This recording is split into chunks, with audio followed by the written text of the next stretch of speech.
تو یہ کام ہے میرے دوستوں، رحمت والا، ہدایت والا، ساری ہدایت ہے، قرآن ہدایت ہے سب کے لیے،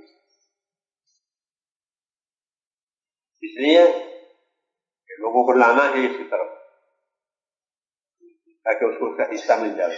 اور ہم حق ادا کرنے والے بن جائیں۔ ایک مشترک سرمایہ ہے، یہ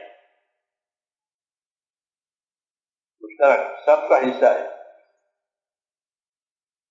اس کے حصے دار کو حصہ پہنچے، سب اس کو امانت داری سے کریں، یہ اس کا طریقہ۔ پھر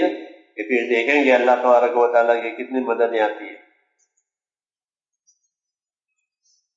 اور پھر اس کام میں ہم اپنے آپ کو ٹھیک کرتے ہوئے چلیں،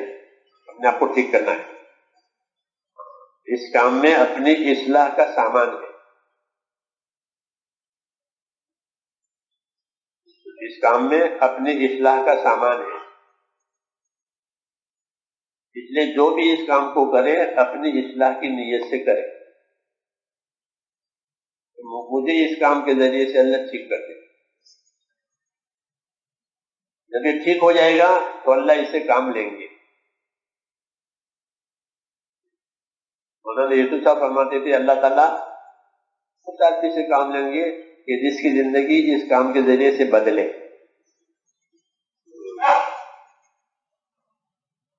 زندگی بدل گئی کہ اللہ ان سے کام لیں گے۔ نہیں تو ماحول ہے، ماحول میں سب چلتے ہیں، میں بھی ہوں، آپ بھی ہیں، کہ اللہ کام کس سے لیں گے کہ جو اپنی زندگی کو بدلے، کہ اس کام سے ہماری زندگی بدل جائے۔ دنیا کی نوکریوں میں جب نوکری دے فوج میں تو وہ سینہ بھی دیکھیں، ہائٹ بھی دیکھیں، سب دیکھیں، اس کے بعد کو نوکری دے، ہے نہیں؟ ہاں کہ یہ کر سکے گا،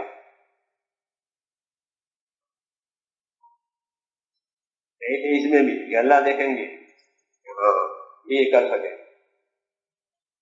اس لیے اس کام میں ضروری ہے لوگوں کو نہیں، اپنے آپ کو نہ بھولے، اپنے آپ کو نہ بھولے